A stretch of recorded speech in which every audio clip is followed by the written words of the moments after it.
everyone, welcome to Scholars Institute. My name is Joseph Chaudhary, well known as JP sir.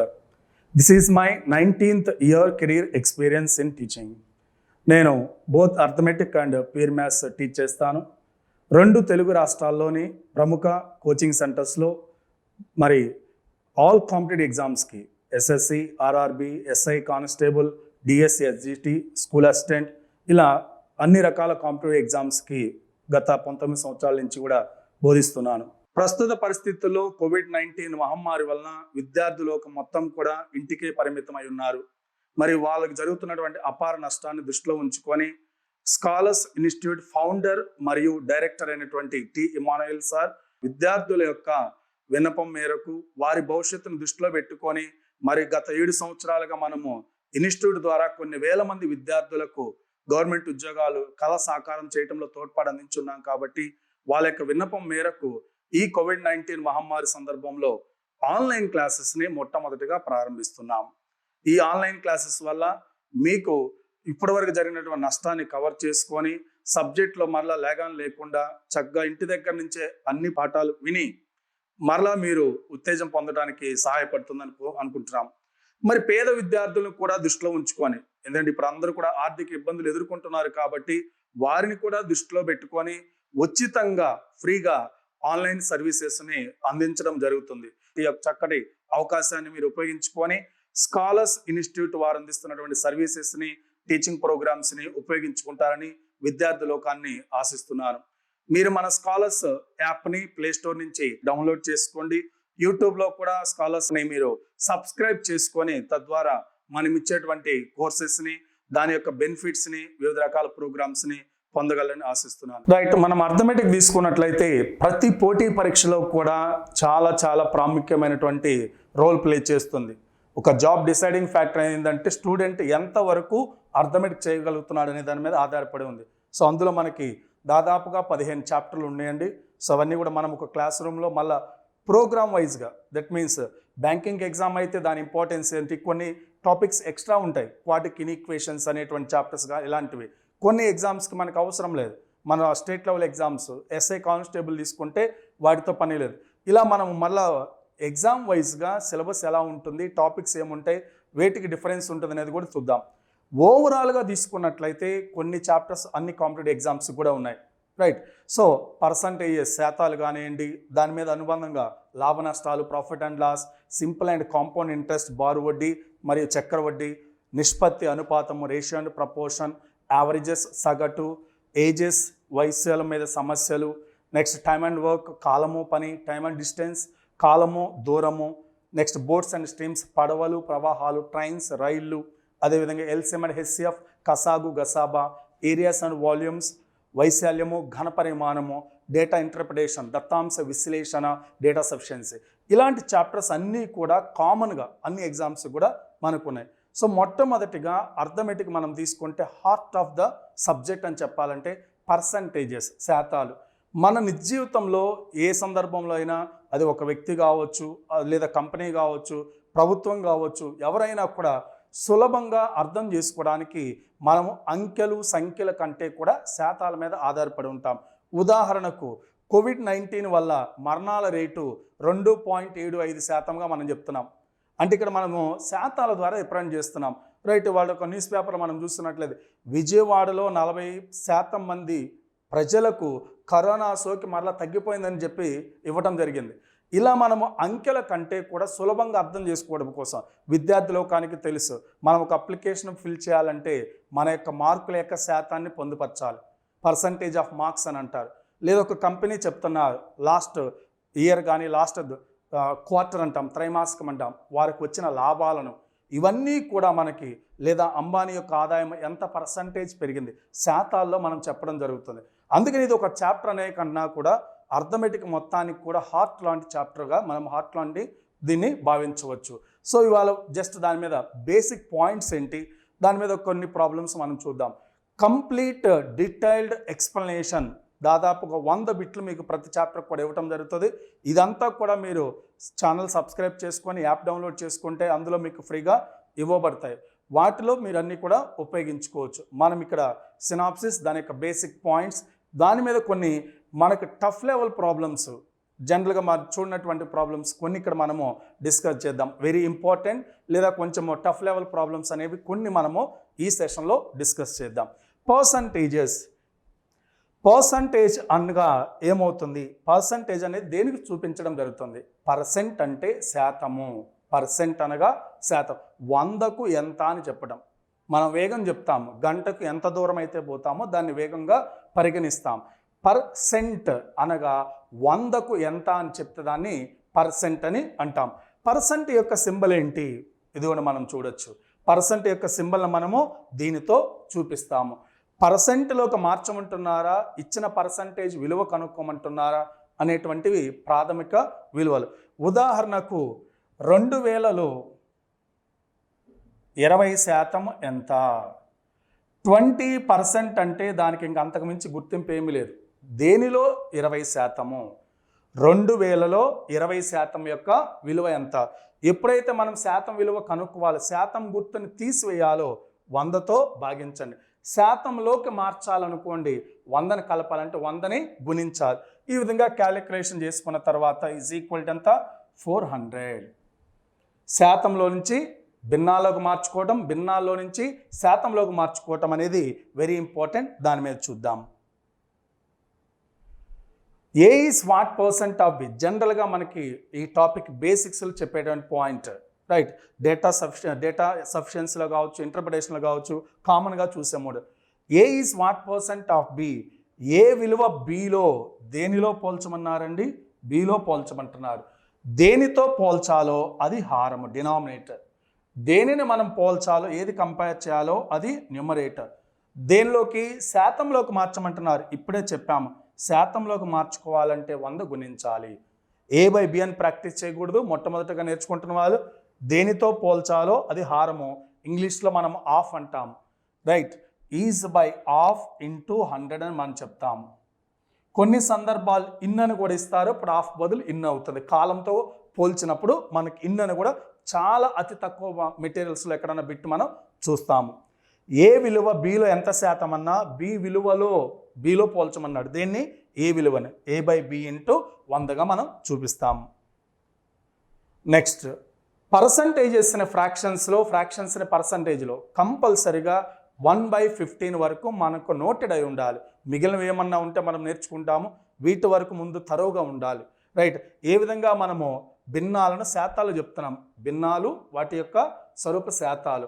1 అనగా 100%, 1/2 అంటే 50%, 1/3 అంటే 33, 1/3, 1/4 25%, 1/5 20%, 1/6 16 2/3%. మిశ్రమ భిన్నాలు ఇవన్నీ కూడా.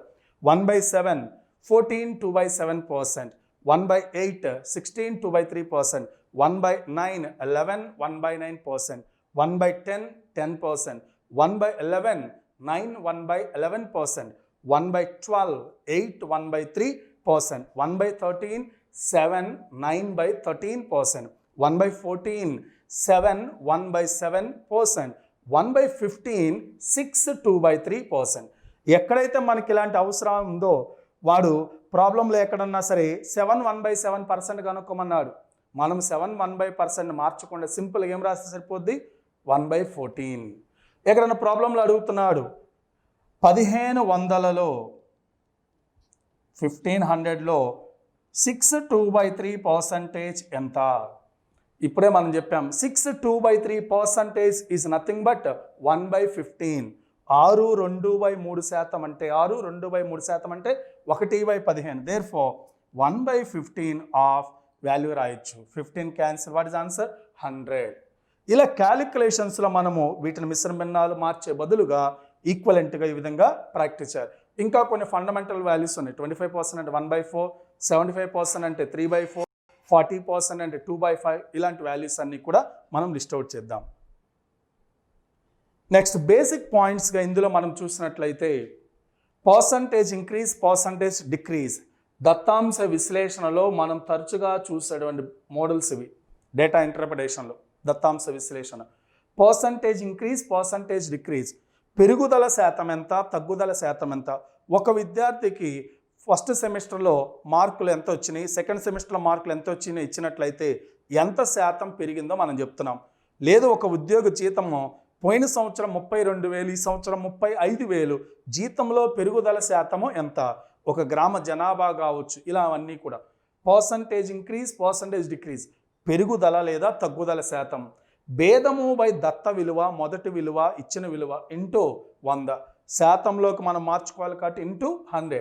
Percentage increase or decrease is nothing but difference by initial value into 100. వెరాజ్ more than less than అడుగుతున్నారు. More than two పీపుల్ని compare చేయమంటున్నారు, టూ వాల్యూస్ని కంపేర్ చేయమంటున్నారు. More than, less than. Again difference by of, very very very important అండి. దేనితో compare చేయాలనేది, పోల్చాలని చాలా important. Difference by of into 100. భేదము బై పోల్చవలసిన విలువ, భేదము బై పోల్చవలసిన విలువ. మీ నాన్నగారి వయసు 50 సంవత్సరాలు, మీ వయసు 22 సంవత్సరములు. మీ నాన్నగారి వయసు మీకంటే ఎంత శాతం ఎక్కువ ఉదాహరణకు, లేదా మీ వయసు మీ నాన్నగారి వయసు కంటే ఎంత శాతమో తక్కువ. ఇలాంటి సందర్భాల్లో మనము ఈ కాన్సెప్ట్ని యూజ్ చేసుకుంటాం. రెండు కూడా very very important points. Right, బేసిక్గా మనం కొన్ని ప్రాబ్లమ్స్ ఈ వీడియోలో చూద్దాము. ఆల్రెడీ చెప్పినట్టుగా ఫుల్ కోర్స్ మొత్తం కూడా 100 క్వశ్చన్స్ బిట్ బ్యాంక్ మీకు యాప్లో మొత్తం కూడా స్టోర్ చేయడం జరుగుతుంది. దాన్ని మీరు యూజ్ చేసుకోండి. ఫస్ట్ వెయిట్, గోధుమల ధర 20% తగ్గినది. దీనివల్ల 1000 రూపాయలకు గాను 20 కేజీలు అదనంగా గోధుమలు కొనగలిగిన అసలు వాడకం ఎంత, అసలు ధర ఎంత, ప్రస్తుత వాడకం ఎంత, ప్రస్తుత ధర ఎంత. ఈ 4 ప్రాబ్లమ్స్లో ఒక్క బిట్ అంటే మన పరీక్షలు అడిగేది. నెంబర్ ఆఫ్ కాంపిటేటివ్ ఎగ్జామ్స్, మీరు SI, constable, what ever it may be, ఇక్కడ చెప్పే ప్రతి బిట్ కూడా అనేక రకాల పోటీ పరీక్షలు రిపీటెడ్గా అడిగినటువంటి మోడల్స్ని మనం ఎలా చేస్తామనేది ఇక్కడ చేస్తున్నాం. శాంపిల్గా కొన్ని bits. The price of wheat is decreased by 20%. Decreased. Due to this, a family purchased 20 kg more wheat for 1,000 rupees. Price తగ్గడం వల్ల 20 kg more purchase చేశారు. Find the original consumption, original price, current consumption and current price. Current price. Any one of these 4 మనము question attempt చేయొచ్చు, ఎగ్జామ్లో అడగచ్చు. Right, దాన్ని మనం ఈ విధంగా ఆన్సర్ చేద్దాం. ప్రైస్ ఏమైందండి? 20% తగ్గింది. నా వర్షన్లో ఇలా రాస్తున్నానండి. ప్రైస్ అంటే P first letter. Right, price 20% తగ్గింది. ఎప్పుడు కూడా మన పర్సంటేజ్ని కావాలనుకున్నప్పుడు ఒక విలువను 100 అనుకుందాం. 20 తగ్గింది కాబట్టి 80, అనగా 5, 4. ప్రైస్ ఏ రేషియోలో ఉందండి? 5:4 రేషియోలో ఉంది. ప్రైస్ పెరిగితే క్వాంటిటీ ఏమవుతుందండి? మనం అదే 100 రూపాయలు తీసుకువెళ్ళాము, ఆనియన్స్ కావాలని వెళ్ళాము, సపోజ్ 5 కేజీలు ఇస్తానన్నాడు. రేటు పెరిగింది, అదే 100 రూపాయలకి ఏమవుతుందండి? 5 కేజీల బదులుగా కొంత తగ్గుతుంది. అది 4 కావచ్చు, 4.5 కావచ్చు, ఎంతైనా కావచ్చు. అంటే ప్రైస్కి క్వాంటిటీకి ఎలాంటి సంబంధం ఉంది? ఇన్వర్స్, విలోమముగా ఉంది. కాబట్టి 5:4కి విలోమ నిష్పత్తి ఎంత? 4:5. అంటే మొట్టమొదటి అతనికి 4 భాగాలు వస్తే రేటు తగ్గడం వల్ల ఏమవుతుంది? 5 భాగాలు వస్తుంది. జాగ్రత్తగా చూడండి, సింపుల్గా ఎలాంటి ఈక్వేషన్స్ ఏం లేకుండా సింపుల్ క్యాలిక్యులేషన్. మొట్టమొదటి క్వాంటిటీకి ప్రస్తుత క్వాంటిటీకి డిఫరెన్స్ ఎంత కనపడుతుందండి? 1 పార్ట్. అనగా మనకి ఎంత ఇచ్చారండి ప్రాబ్లంలో? 20 కేజీలు. 1 భాగము 20 కేజీలు అయితే, 1 భాగము 20 కేజీలు అయితే 4 భాగాలు ఎంత? 4 20లు 80 కేజీలు, 5 20లు 100 కేజీలు. 2 ప్రాబ్లమ్స్ అయిపోయినాయండి. మొట్టమొదట అతనికి వచ్చేటువంటి, అతను ఉపయోగించే పరిమాణం ఎంత? 80 కేజీలు. ప్రస్తుతం ఎంత వాడగలుగుతున్నాడు? 100 కేజీలు. అసలు వాడకము 80 కేజీలు, ప్రస్తుత వాడకము 100 కేజీలు. ఎగ్జామ్లో ఒక బిట్టే మిమ్మల్ని అడిగేది. ఇక్కడ 4 ప్రాబ్లమ్స్ ఒకటే దాంట్లో మనం తీసుకోవడం జరిగింది. మొట్టమొదటి వాడకం అయితే 80 కేజీలు, ప్రస్తుతం అయితే 100 కేజీలు. మరి ప్రైస్ గురించి తెలుసుకుందాం. రైట్, సో మొత్తం అతను డబ్బు ఎంత తీసుకెళ్లారు? 1000 రూపాయలు. మొట్టమొదటి ఎన్ని కేజీలు కొన్నారు? 80 కేజీలు. కేజీ ఎంత? 1000/80. Therefore 0 cancel. 100/8 అంటే ఇప్పుడే మనం చూసాం. 100/8 అంటే ఎంత? 12.5. దేర్ఫోర్ 1 కేజీ ఎంత? 12.5 రూపాయలు మొట్టమొదట. మరి ఇప్పుడు 1 కేజీ ఎంత? 1000 డివైడెడ్ బై ఎన్ని కేజీలు వచ్చినాయి? 100. అంటే 1 కేజీ ఎంత? 10 రూపాయలు. ఇంతకుముందు కేజీ 12.5 రూపాయలు అయితే ఇప్పుడు కేజీ ఎంత? 10 రూపాయలు. డిఫరెంట్ మోడల్స్లో చెప్తుంటారు. బెస్ట్ మెథడ్, ఈజీగా నీకు ఏ 4లో కావాలన్నా కూడా మనం సింపుల్గా ఆన్సర్ చేయొచ్చు. మరొకసారి, పీక్యూలు కాదండి. పి అంటే ప్రైస్, క్యూ అంటే క్వాంటిటీ. Price, quantity. ప్రైస్ తగ్గింది కాబట్టి 100 అయితే 80 అయింది, 5-4. క్వాంటిటీ ఇన్వర్స్ రేషియో ఉంటుంది, 4:5. డిఫరెన్స్ ఈజ్ 1 పార్ట్, ఒకటి అంటే 20 కేజీలు. ఒక భాగం 20 కేజీలు అయితే 4 భాగాలు 80, 5 భాగాలు 100. వీటిలో ఏది అడిగితే దానికి మనం వెళ్ళొచ్చు. మనం 4 పాయింట్స్ ఇచ్చాము కాబట్టి 4టికి కూడా ఆన్సర్. మొట్టమొదటి వాడకం 80 కేజీలు, ప్రస్తుతం 100 కేజీలు. ప్రైస్ మనకు కావాలనుకుంటే 80 కేజీలు కొనగలుగుతున్నాం 1000 రూపాయలతో. కేజీ ఎంత? 1000/80, 12.5. అది ఇక్కడ 100 కేజీలు వచ్చిన 1000 రూపాయలకి కేజీ ఎంత? 10 రూపాయలు. నెక్స్ట్ బిట్ చూద్దాం. ఒక ఎన్నికలో 2 అభ్యర్థులు పాల్గొనేరి, 10% మంది ఓటర్లు ఓటు వేయలేదు మరియు 2500 మంది ఓట్లు చెల్లవు.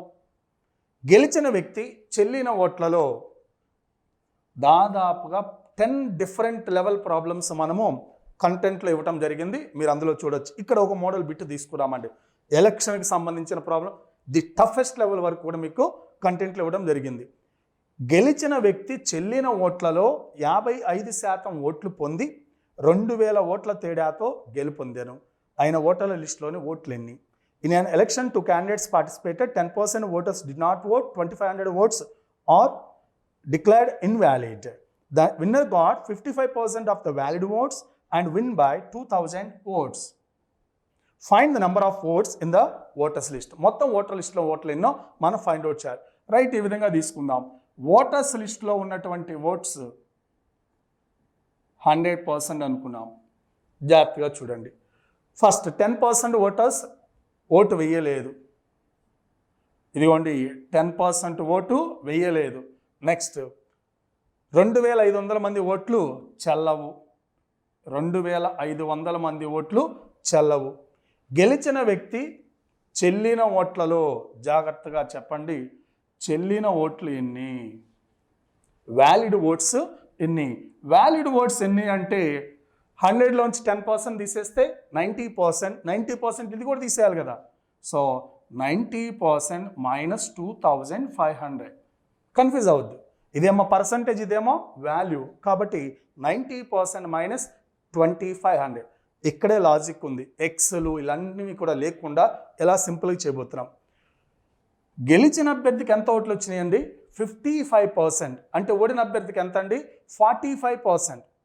మొత్తము చెల్లిన ఓట్లలో గెలిచిన అభ్యర్థికి 55 వస్తే ఓడిన అభ్యర్థికి మిగిలిన 45%. ఇద్దరి మధ్య డిఫరెన్స్ ఎంత అండి? 10%. సో వాళ్ళిద్దరి యొక్క మెజారిటీ అనేది మనకు సంబంధించింది. అంటే గెలిచిన అభ్యర్థికి వచ్చిన మెజారిటీ ఎంత అండి? 10%. ఇందులో 10% ఎంత చెప్తారు? జాగ్రత్తగా చూడండి. 10% అంటే 90లో 10%, 9% మైనస్ 2500లో 10%, 250. మనకు ప్రాబ్లంలో దీన్ని ఏ విధంగా ఇచ్చారు? Majority 2000.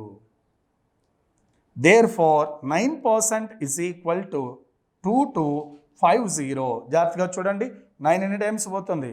9 2s are 18, 9 5s are 45, 250, 1%. మరి మొత్తం ఓట్లు ఎన్ని అంటే 100% ఎంత? 1% 250 అయితే 100% ఎంత? 25000. రైట్, ఎక్స్ లేకుండా ఎలాంటి ఆబ్లిగేషన్స్ లేకుండా వన్స్ అగైన్ మరొకసారి చూద్దాం. ఒకవేళ వ్యాలిడ్ ఓట్స్ ఎన్ని అన్నాడు అనుకోండి, ఇదిగోండి ఇది కనుక్కోవాలి. ఎంతమంది ఓటర్స్ ఓటు వేయలేదనుకోండి, ఇది కనుక్కోవచ్చు. మనల్ని అడిగింది మొత్తం ఓట్లు ఎన్ని, 100% ఎంత? Once again voters list total votes 100%, 10% not voted, not valid, valid చెల్లినవి 90% మైనస్ 2500. ఇందులో గెలిచిన అభ్యర్థికి 55% అంటే ఓడిన అతనికి 45%. ఇద్దరి మధ్య వ్యత్యాసము 10%. What is 10% of 90%? That is 9%. 2500 10%, 250. ఇది మనకేమని ఇచ్చారు ప్రాబ్లంలో? 2000. From this 1% is 250. సో 100% ఎంత? 25,000 votes. Next very rare model. ముందు ప్రాబ్లం చూడగానే మన వల్ల కాదనేటువంటి ఆలోచనలోకి మ్యాక్సిమం స్టూడెంట్స్ వస్తారు. సింగిల్ డిజిట్ పర్సంటేజ్ స్టూడెంట్స్ మాత్రమే, అతి తక్కువ మంది మాత్రమే ఇలాంటి బిట్స్ అటెండ్ చేయగలరు. మరి ఇలాంటివి చేసినప్పుడే మనం లోకల్ ఎగ్జామ్స్ కూడా తీసుకున్నట్లయితే ఎస్ఐ కానిస్టేబుల్ పేపర్లో కూడా ఎంత హార్డ్గా ఇవ్వడం జరిగిందో లాస్ట్ నోటిఫికేషన్లో స్టూడెంట్స్ చేసి ఉన్నారు. ప్రాక్టీస్లో కూడా మీరు చేయాల్సింది ఇలాంటి ప్రాబ్లమ్స్ని. సో సింపుల్ లెవెల్ ప్రాబ్లమ్స్ని కాకుండా మోడరేట్ లెవెల్ ప్రాబ్లమ్స్ కంటే కూడా ది టఫెస్ట్ ప్రాబ్లమ్సే మీరు కూడా ప్రాక్టీస్లో ఉంచండి. ఒక ఎన్నికలో అజయ్ మరియు విజయ్లు అభ్యర్థులు. 2/5 మంది ఓటర్లు అజయ్కు ఓటు వేస్తామని మాట ఇవ్వగా మిగిలిన వారు విజయ్కు ఓటు వేస్తామని చెప్పారు. కానీ ఎన్నికల రోజున అజయ్కు ఓటు వేస్తామని మాట ఇచ్చిన వారిలో 15% మంది తమ మాటపై వెనుకకు తగ్గగా విజయ్కు ఓటు వేస్తామని చెప్పిన వారిలో 25% మంది తమ మాటపై వెనుకకు తగ్గారు. చివరకు విజయ్ 750 ఓట్ల మెజార్టీతో గెలుపొందారు. మొత్తం ఓట్లెన్ని?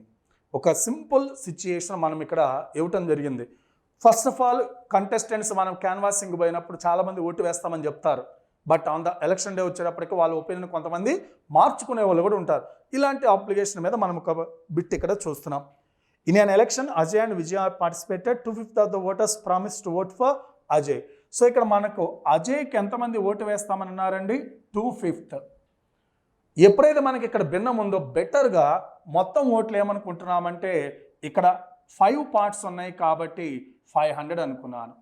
అలా మొత్తం ఓట్లు ఉదాహరణకు మనం ఏమైనా ఊహించుకున్నాం, ఎందుకని 500 అన్నాం, ఇక్కడ 5 భాగాలు అన్నాడు కాబట్టి కంపారిజన్ ఈజీ కోసము 500. ఇప్పుడు అజయ్కి ఎంతమంది ఓటు వేశారు? మొట్టమొదటగా 2/5 అంటే ఎంత? 200. అంటే విజయ్కి ఓటు వేస్తామని ఎంతమంది చెప్పారు? మొట్టమొదట 300. కానీ ఎన్నికల రోజున ఏమైంది? On the election day 15% of the voters went back on their opinion to vote for Ajay. What is 10%? 20 and 5% 10. Totally 30 members ఇతనికి ఓటు వేయలేదు, వెనక్కి తగ్గారు. వేరాస్ విజయ్కి ఓట్ చేస్తామన్న వాళ్ళు ఎంతమంది? 25%. 25% means 1/4. What is 1/4? Half is 150, 1/4 75, which means 225. అజయ్కి ఓటు వేస్తామని చెప్పి వెనకకు తగ్గిన వారు ఎవరికి ఓటు వేశారు? విజయ్కి. ఇదిగోండి 30 మంది అతనికి ఓటు వేశారు, 255. మరి ఇక్కడ ఓటు వేయనటువంటి వాళ్ళు వీళ్ళు ఎవరికి ఓటు వేశారు? అజయ్కి, which means 75, which is 245. If you observe అజయ్కు మొత్తం మీద ఎన్ని ఓట్లు పోలాయని? 245. విజయ్కు 255. మెజారిటీ ఎంత వచ్చింది? 10. మెజారిటీ ఎంత? 10. సో ఈ మెజారిటీ అనేది మనకు పైన చూడండి ఒకసారి, 10 పార్ట్స్ అంటే మనకు ప్రాబ్లంలో విజయ్ ఎన్ని ఓట్ల మెజారిటీతో గెలుపొందాడు? 750.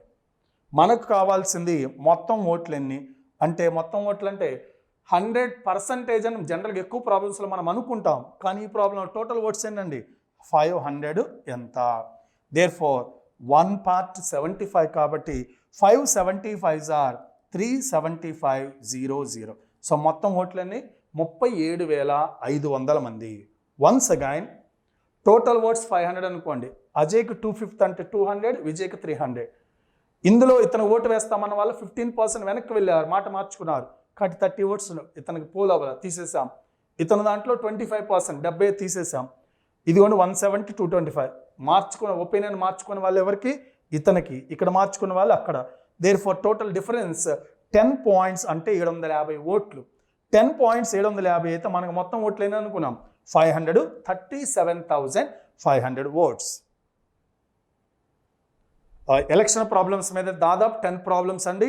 ఇలాంటివి ఇంకా డిఫరెంట్ లెవెల్ ప్రాబ్లమ్స్ మీకు కంటెంట్లో ఇవ్వటం జరిగింది. Very regular repeated model all type of exams. మన లాస్ట్ ఎగ్జామ్స్లో కూడా మనము ఎస్ఏ కానిస్టేబుల్లో కావచ్చు, వీటన్నిటిలో కూడా చూస్తూనే ఉన్నాం. ఒక వ్యక్తి తన ఆదాయంలో 75% ఖర్చు చేస్తాడు. ఒకవేళ అతని ఆదాయం 20% పెరిగితే ఖర్చు కూడా 10% పెరుగుతుంది. అయినా అతని పొదుపులో మార్పు శాతము ఎంత?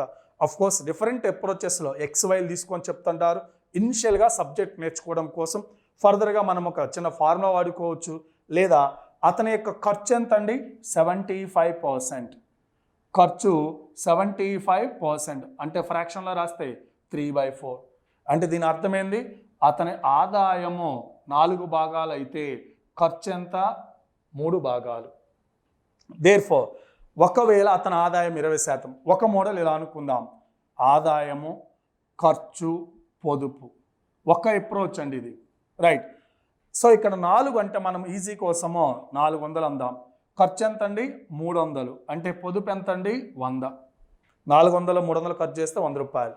ఇప్పుడు చూడండి, ఆదాయం 20% పెరిగింది. 10% ఎంత 40, 20% 80 అంటే 480. నెక్స్ట్ ఖర్చు కూడా 10% పెరిగింది, 10% 30, 330. దేర్ ఫోర్ ఎంత వస్తుందండి 480లో 150. ఇంతకుముందు పొదుపు 100 అయితే ఇప్పుడు ఎంత పొదుపు చేస్తున్నాడు 150. పెరిగిందా తగ్గిందా? పెరిగింది. ఎంత పెరిగింది 50. Therefore percentage increase in savings, పొదుపులో పెరుగుదల శాతం ఎంత పెరిగింది?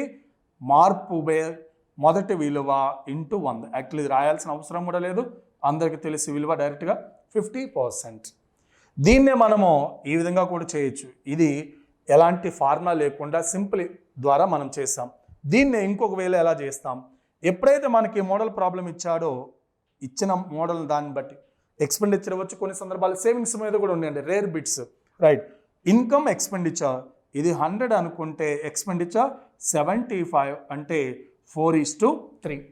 దాని కింద ఇన్కమ్ ఎంత పెరిగిందండి 20% ఇంక్రీజ్ అయింది. వేరాస్ ఇది ఎంత పెరిగింది 10% పెరిగింది. Formula percentage change in savings, percentage change in savings పొదుపులో మార్పు శాతము ఎంత? జాగ్రత్తగా 4/20 80% మైనస్ 3/10 30% బై 4 - 3. రైట్, ఫార్ములా అనుకోండి. కంటెంట్ ఇక్కడ ఈజీగా మనము అప్లై చేయొచ్చు. 4 20s are 80% minus 3 10s are 30% by income expenditure మధ్య డిఫరెన్స్ 4 - 3 ఎంత 1 అవసరంలా 80 - 30 50%. రైట్, ఈ మోడల్లో కూడా అప్లై చేయొచ్చు. నెక్స్ట్ మరి ప్రీవియస్ ఎస్ఏ ఎగ్జామ్లో కూడా మనకి ఇవ్వడం జరిగింది. బోత్ తెలుగు స్టేట్స్లో కూడా ఈ level of problems nowadays expect చేయొచ్చు. మన ఓల్డ్ పేపర్స్ కాదు, లాస్ట్ 2 అటెంప్ట్స్ చూస్తే ఎస్పెషల్లీ లాస్ట్ అటెంప్ట్ తీసుకుంటే మనకి దాదాపుగా 2 తెలుగు రాష్ట్రాల పేపర్స్ ఉన్నాయి. ఎంత హార్డ్గా ఇస్తున్నారు అర్థమెటిక్ అనేది జాబ్ డిసైడింగ్ కాబట్టి చాలా ప్లే రోల్ చేస్తుంది. ఏబీసీ జీతం మొత్తం 14,400. వారి జీతంలో వరుసగా 80%, 80%, 75% ఖర్చు చేసిరి. మిగిలిన వారి పొదుపు నిష్పత్తి 8-9-20. బి యొక్క జీతము ఎంత? టోటల్ శాలరీ ఇచ్చారు, స్పెండింగ్స్ పర్సంటేజ్ ఇచ్చారు, ఇది సేవింగ్స్కి రేషియో ఇచ్చారు. రైట్, టోటల్ మనీ అయితే 14,400గా మనం చూడొచ్చు. 3 పర్సన్స్ ఉన్నారు ఏబిసి అని. సో వాళ్ళ యొక్క ఇన్కమ్ వచ్చేటప్పటికి XYZ అనుకుంటున్నారు. సేవింగ్స్ ఎంత జాగ్రత్తగా చూడండి. 80% ఖర్చు పెడితే 20% సేవ్ చేస్తున్నారు అంటే X/5. బి 85% ఖర్చు పెడుతున్నాడు అంటే 15% సేవ్ చేస్తున్నాడు. 15% అంటే 3/20Y. వేరాజ్ మూడో వ్యక్తి సి 75% ఖర్చు పెడుతున్నాడు అంటే 25% సేవ్ చేస్తున్నాడు. 1/4 ఆఫ్ Z. ఇవి వాళ్ళ యొక్క సేవింగ్స్. మనకు ఇది రేషియో ఏ విధంగా ఇవ్వటం జరిగింది? రేషియో ఎలా ఇచ్చారంటే మనకు 8:9:20. 8:9:20. జాగ్రత్త, X/5 8 అయితే X ఎంత అండి 8 × 5 40. అలానే Y is equal to 3 9 × 20/3 320s 60. Z 4 into మరొకసారి Z/4 equal to 20. Z/4 equal to 20. Z equal to 80. XYZ మధ్య రేషియో ఒక్కసారి చెప్తారా? 40, 60 and 80. 20 టేబుల్ క్యాన్సిల్ చేస్తే 22s, 23s, 24s. Totally how many parts? 9 parts. A value మనం కనుక్కోవాలి? Salary of B. B యొక్క జీతం అని ఏమనుకున్నాం? Y అంటే 3 parts. Therefore B is equal to 3 out of 9 into 14400. సింపుల్గా minimum క్యాలిక్యులేషన్స్తో 3 3s, 3 how many times? 3 4s are 12, 3 8s are 24. సింపుల్గా B యొక్క శాలరీ ఎంత అండి 4800. రైట్, చాలా మినిమం స్టెప్స్ తోటి ఈజీగా ఎలా అటెండ్ చేసాం మరొకసారి చూడండి. ఏబీసీ శాలరీస్ XYZ అనుకున్నాం. మనకు సేవింగ్స్తో పని ఉంది, మనకు కావాల్సింది సేవింగ్స్తో కాబట్టి సేవింగ్స్తో తీసుకున్నాం. 80% పోను 20% 1/5, 15% 320, 25% 1/4. ఈ savings ratio already given 8 9 20. X/5 8 అయితే X = 5 8 40. రైట్, 20 × 90 180/3 60. 4 × 20 80 చక్కగా మనకి XYZ వచ్చింది. రేషియో తెలిస్తే ఎవరి శాలరీ అయినా మనము ఫైండ్ అవుట్ చేయొచ్చు. రైట్ స్టూడెంట్స్, ఈ విధంగా మనము చిన్న బిగ్ బ్యాంక్ మనము పర్సంటేజ్కి సంబంధించినటువంటి చూడటం జరిగింది. మీకు ఆల్రెడీ చెప్పినట్టుగా కంటెంట్ మొత్తం different type of models, population కావచ్చు, మిషనరీస్ వాల్యూ పెరగటం తగ్గటం కావచ్చు, అలానే ఎలక్షన్కి సంబంధించిన బిట్లు కావచ్చు, పెరుగుదల శాతము తగ్గుదల శాతము, నెంబర్ ఆఫ్ మోడల్స్ అన్నీ కూడా మనము కంటెంట్లో ఫ్రేమ్ చేయడం జరుగుతుంది. Percentage and other topics related bits కూడా అన్నీ కూడా ఫ్రేమ్ చేయడం జరుగుతుంది. వాటన్నిటిని కూడా చక్కగా ఉపయోగించుకోండి. All the best.